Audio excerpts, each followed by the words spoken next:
Welcome to the deep dive. Yeah, You send us your sources, we extract the crucial knowledge. that's the idea. So today, we're diving into a really fascinating wine region, Extremadura in Spain. Mm-hmm.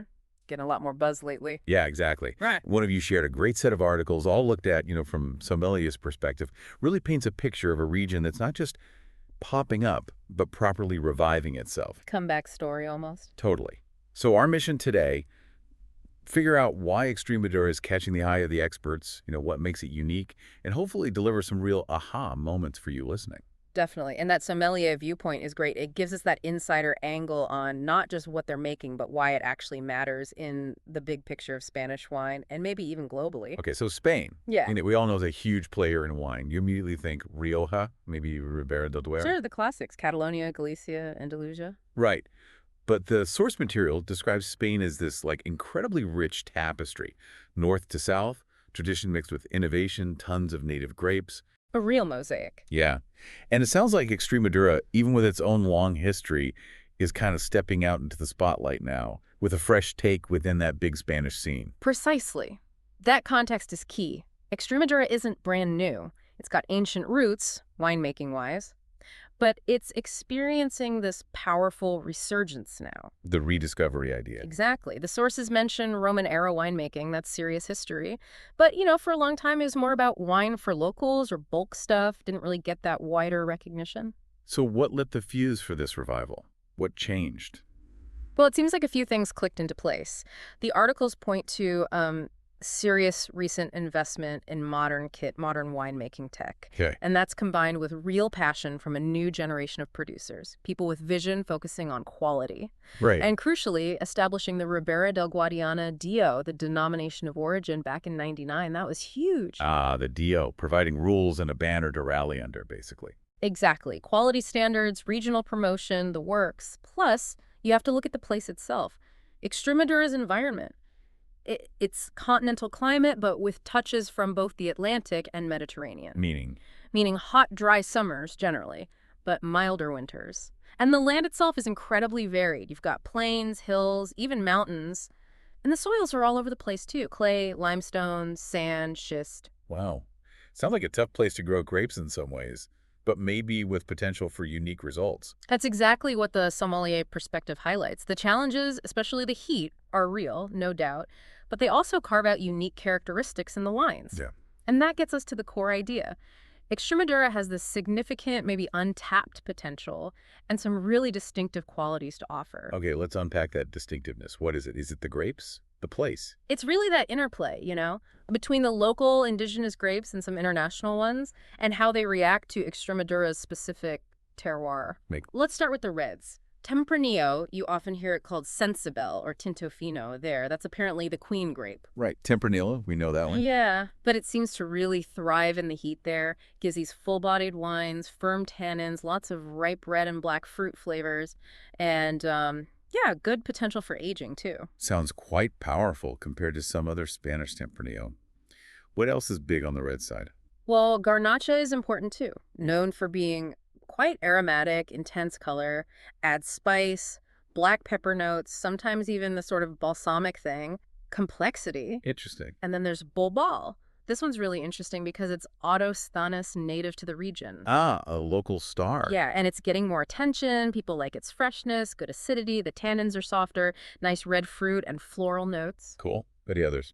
The sources also mention Graciano, Mossuelo, Monastrell, usually playing supporting roles in blends, adding their own bits of character. So a real mix on the red front, familiar faces and local specialties. What about the whites? The white situation is fascinating, especially because of Caetana Blanca. Caetana Blanca. Okay. Haven't heard of that one as much. It's highlighted as the emblematic native white grape there, known for freshness, citrusy notes, floral, maybe a bit herbal, and importantly, vibrant acidity. Acidity is key, especially in a warm place. Definitely. Beyond Caetana, you've got Macabeo, Peralata, Verdeo contributing to blends. And just like the reds, you see international whites popping up. Chardonnay, Sauvignon Blanc, Viognier. Adding that modern touch or different profile. Exactly. Adds another layer of diversity to what they can offer in white wines. That's a really intriguing lineup of grapes. So, okay, paint a picture for us.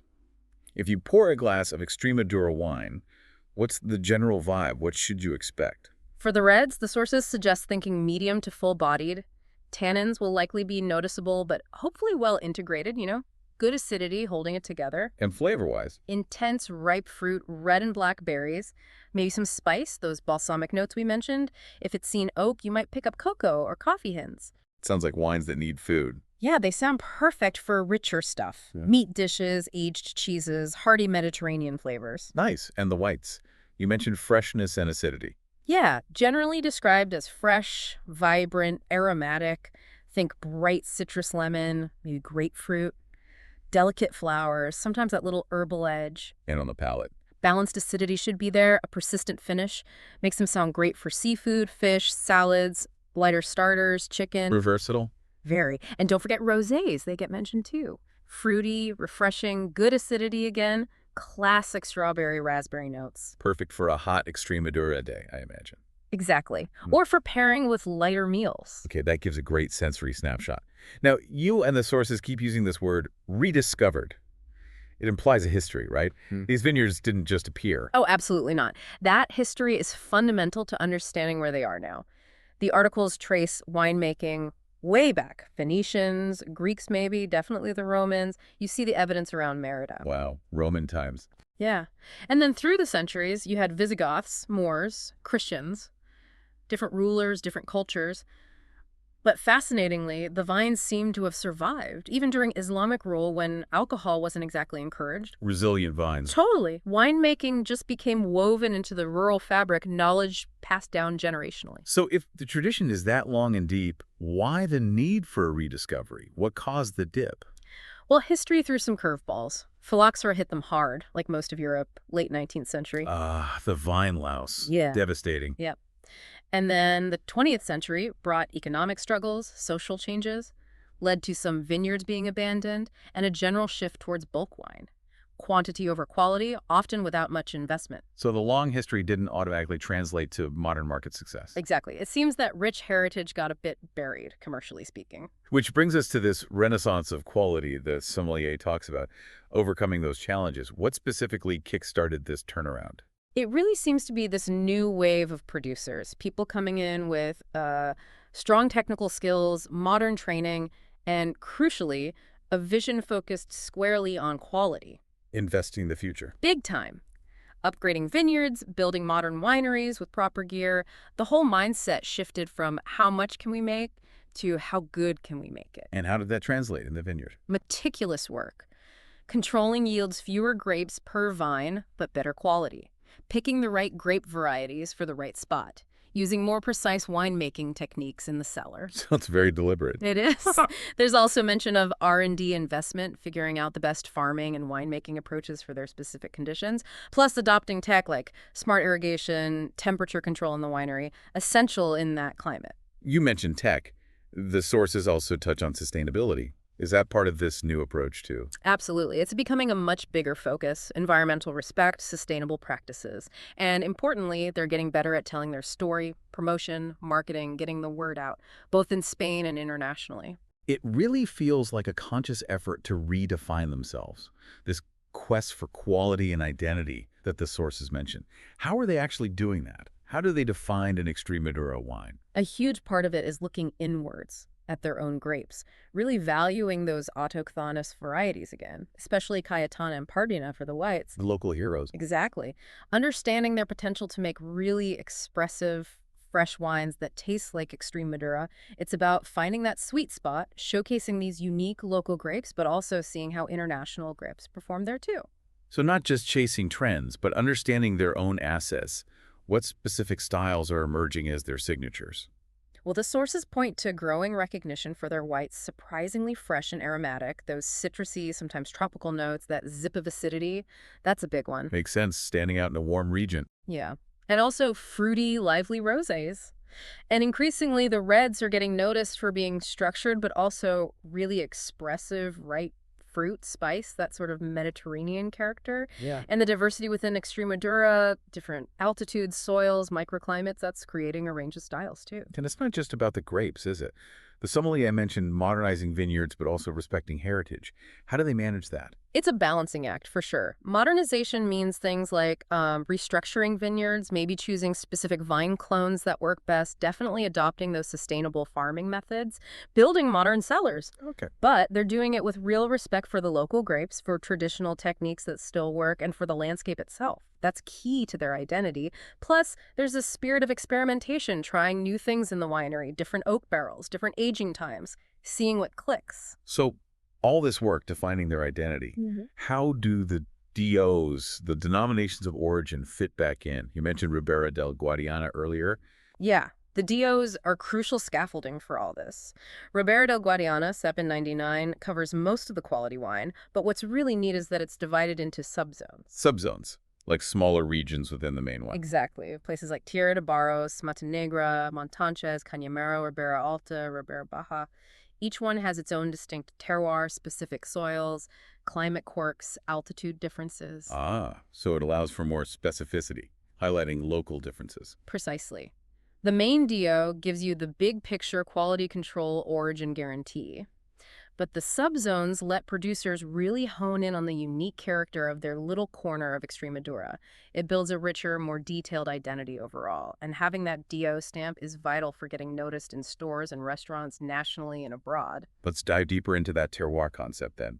What are the key building blocks of Extremadura's terroir? Okay, so we touched on the climate, that Mediterranean continental mix, with some Atlantic influence bringing humidity and cooler nights, which is super important for acidity. Right, balancing the heat. Yep. Then the landscape, plains, hills, mountains like Sierra de Gredos, Montes de Toledo, and that huge variety of soils. The sources get specific here. Like, Schist and granite in the mountains, poor soils, good drainage. Apparently great for concentrated mineral reds that can age. Sandy or limestone soils. Maybe more freshness, elegance in whites. Aromatic reds with softer tannins. Game of Plains. Clay and alluvial soils near rivers. Can give more body and structure, but need careful handling in the vineyard. And you mentioned Tierra de Barros specifically. Yes, that subregion, land of clay, gets singled out. Yeah. Clay soils, lots of calcium carbonate, supposedly contributes real concentration and character. The sources even give thumbnail sketches for each subzone's typical style. Like Sierra de Barros for full-bodied reds, Montenegra similar, maybe fresher, Ribera Alta for elegant reds, fresh whites, Ribera Baja lighter whites, fruity reds, Montanches reds with acidity, minerality, Cañamero similar, fresh mineral reds. It shows the internal variety. it really paints a picture of a complex region, not just one homogeneous thing. Mm-hmm. So connecting it all back, how does this terroir actually show up in the glass? What's the impact? It's everything, really. The sun and heat drive ripeness and concentration. The Atlantic influence, the altitude, the day-night temperature swings, they preserve acidity and freshness. Vital balance. Totally.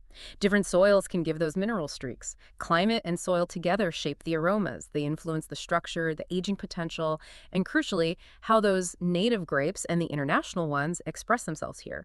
Plus, the varied landscape creates all these little microclimates. And the sustainable practices, that's all about working with the terroir. Okay, we've danced around the grapes, but let's zoom in again, especially those autochthonous ones. Tell us more. Right. Pardiana is the most planted white, described as fresh, fruity, think apple, pear, subtle flowers. But there's a hint it could do more complex things too. Potential there. Yeah. Then Cayetana Blanca, the other key white. Historically, maybe seen as high-yielding, simpler wine, but now the focus is on managing yields, careful winemaking, aiming to bring out its freshness and aroma potential. Lots of recovery and experimentation projects around it. Interesting. And the reds. Tempranillo Sensibile we covered. Right, the versatile star. Then Garnacha Tintorera, remember? The Teinturier grape. Pulp is colored too, yeah. His intense color, full body, firm tannins, dark fruit, spice, maybe earthy notes, used in blends and on its own. Bobel, good acidity, black fruit, balsamic hints. Graciano adds vibrant acidity, great for aging, often in blends. And they mention ongoing research into even lesser-known local grapes. Sounds like a treasure hunt for old varieties. What about the international grapes planted there? How are they fitting in? What do they add? They seem to be doing well. Reds like Cabernet Sauvignon, Merlot, Syrah, they show up in blends and as single varieties. Shows the terroir is versatile. What do they bring? Cab Sauv adds structure. Classic Cassis, cedar. Merlot brings softness, red fruit. Syrah gives color, dark fruit, pepper, spice. For the whites, Chardonnay can be fresh and fruity or richer and oak-influenced vanilla, butter. Sauvignon Blanc adds that zesty citrus, grassy mineral edge. They basically broaden the palate for white wines. And those recovery projects you mentioned, what's the big idea behind saving these nearly extinct grapes? It's partly about biodiversity, which is huge for vineyard health and resilience, especially with climate change looming. Makes sense. But it's also about uniqueness. These old varieties might offer totally different flavors and aromas, things that can really make Extremadura stand out. It's looking back to find something new for the future. So, with all these grapes, how are they actually farmed? What are the common practices in the vineyard these days? Sustainable management is really becoming the watchword. That means being smart about water drip irrigation is common, using drought-resistant grapes and rootstocks. Critical in that climate. Absolutely. Big focus on soil health, too. Moving away from chemical herbicides, using organic stuff like compost, manure, planting cover crops between the vines, good for soil structure, fertility, attracts beneficial insects. Like a mini ecosystem. Kind of, yeah. Integrated pest management, watching closely, using natural predators like ladybugs, maybe pheromones to disrupt pests, only using low-impact treatments if absolutely needed, promoting biodiversity generally, hedges, trees, natural areas, it all helps create a balanced system. Sounds very thoughtful, very holistic. What about in the winery? What modern techniques are helping raise the quality bar? Temperature control is huge, especially during fermentation in a warm place. Keeping things cool preserves those delicate aromas and flavors. So stainless steel tanks with cooling jackets, underground cellars. Gentle handling. Yep, gentle pressing, pneumatic presses, vertical presses to avoid harsh tannins from seeds and skins, using inert gases like nitrogen to protect the wine from oxygen damage. Micro-oxygenation. I've heard of that for reds. Yeah, sometimes used carefully to soften tannins, help structure develop. Managing malolactic fermentation, that secondary fermentation to adjust acidity and texture, especially in reds, sometimes Chardonnay. Then filtration and stabilization to make sure the wine is clear and won't throw sediment later. And choosing specific yeast strains to nudge the fermentation towards desired flavor profiles. So it sounds like a real blend respecting tradition, but using modern tools wisely. That's exactly it. You see this cool mix. Some producers might still use old concrete tanks, work with old vines, maybe dry farm where possible, holding on to tradition. But they'll integrate modern tech where it makes sense, like putting temperature control on those concrete tanks, or experimenting with modern takes on traditional styles. And it all comes back to that quest for, what do the sources call it, excellence and typicity. Yeah, typicity defining what makes an Extremadura wine taste like an Extremadura wine. Seems to be about structure, good fruit, but maybe with a surprising freshness. It means commitment to quality every step of the way, from vineyard to bottle. It's where sustainability, modern technique, tradition, and innovation all meet, guided by the terroir. Sustainability is really becoming a core value. Okay, let's circle back to the actual wines. We've talked components, but let's try to describe the styles again, knowing all this now. The whites first. Right, the whites. Key takeaway. Yeah. Surprisingly fresh for the heat. You get that mix of native grapes like Pargana, maybe more neutral, and Cayetana Blanca, that vibrant acidity, plus internationals like Viura Body, Sauvignon Blanc, grassy notes, Chardonnay, various styles. Visually, aromas. Pale yellow usually, fresh citrus, white fruit aromas, maybe floral, herbal hints. On the palate, noticeable acidity, light to medium body, smooth texture, sometimes that mineral touch. And food pairings. Great with seafood, salads, light chicken, tapas, goat cheese, maybe even some Asian dishes. Some whites, especially Chardonnay or Viura, if made with structure, could even age a bit. Okay, and the reds. The signature style, maybe? Often seen as the hallmark. Made from Tempranillo, Garnacha, Cab Sauv, Syrah, Graciano, Monastrell, intense color, ripe red and black fruit aromas, plus spice, balsamic notes. Body, tannins. Medium to full-bodied, generally. Firm tannins, but should be structured, not harsh. Moderate acidity.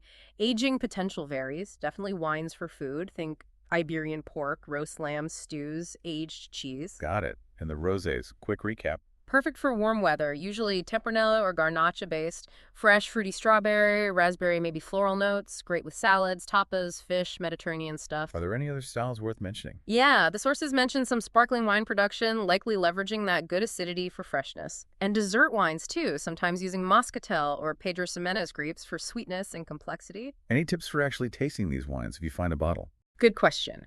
Serving temperature is important cooler for whites and rosés, slightly cooler than room temp for most reds. Use decent glassware. Different shapes really do affect aromas. Look at the color, intensity.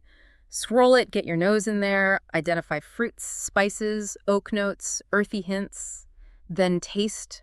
Think about acidity, sweetness or lack thereof, body, tannins for reds, alcohol level, and how long the flavor lasts the finish. And try pairing with Extremaduran food if you can. Definitely enhances the experience, and make a point of seeking out those Autochthonous grapes, Pardina, Cayetana, the local Tempranillo. See what makes them unique. This sounds fantastic. For listeners really inspired now, what about visiting? What's the enotourism scene like? It sounds like it offers a really authentic experience. There are wine routes, individual wineries offering tours. You can walk the vineyards, see the cellars, learn about the grapes, the soil, the process. Oh yeah, tutored tastings to really understand the terroir's influence. Some places offer more hands-on stuff, blending workshops, vineyard tours on bikes or horseback, maybe even helping with harvest if you time it right. And they often link it with culture, visiting historic sites, museums, local festivals. So it's more than just wine tasting, it's immersing yourself in the place. Exactly. The landscape itself is part of it, those unique dehesas with the Iberian pigs, the mountains, rivers, natural parks. Plus the history, Roman merida, medieval caceres. It's rich. And the food. Iberian ham, cheeses, olive oil. Pairing the local wine with the local cuisine is a huge part of it. Sounds like a great trip. Is enotourism helping the region economically? Yeah, the sources suggest it's a real driver for growth. Creates jobs, spurs investment in hotels, restaurants, infrastructure. It also helps promote the region's culture and heritage, strengthens that identity we talked about. And there's a growing awareness that it needs to be sustainable enotourism, respecting the environment, local culture, communities, promoting local products, managing resources carefully. Looking forward then, what's the outlook for Extremadura wine? What are the big challenges and opportunities down the road? Well, the climate is both a challenge and, in a way, an opportunity. The heat and water scarcity are serious hurdles, but the resilience of those local grapes is a major plus. They're adapted. Competition in the wine world is always fierce, of course, but the opportunity lies in offering quality wines with great value and tapping into that growing interest in sustainable wines and unique, climate-resilient grapes. The sustainability and innovation are key for the future. Absolutely crucial. Smart water use, soil health, biodiversity, adapting to climate change, that's vital. And continued innovation in the vineyard, in the winery, really championing those native grapes, maybe trying new techniques, using technology wisely. What's the growth potential based on? Building that unique identity around the local grapes, hammering home the quality-price ratio, effective marketing, and developing that authentic enotourism experience. And technology's role. It can definitely help. Precision viticulture, using sensors, drones, satellite images to manage vineyards more efficiently, better climate monitoring, advanced cellar tech, supporting research into adapting to the future. It really sounds like Extremadura is a region that knows its past, has faced challenges, but is now looking firmly forward. A strategic approach. Very much so. Focusing on quality, sustainability, and what makes them unique.